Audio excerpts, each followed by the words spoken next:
Chinese automaker Chery will provide 60 vehicles to serve the 50th BRICS Summit to be held in Johannesburg, South Africa.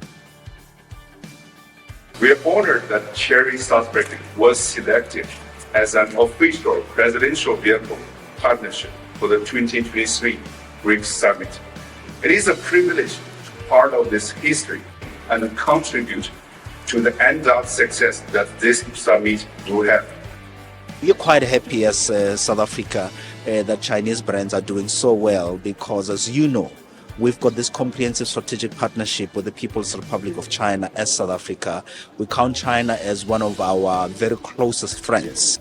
BRICS is the grouping of the world's leading emerging market economies, namely Brazil, Russia, India, China, and South Africa. The 15th BRICS Summit will be held from August 22nd to 24th. This is going to be the biggest BRICS summit to date. This says a lot about the influence of BRICS, about how the Global South views the BRICS formation, and also how strategic it is. The Global South sees BRICS as a home.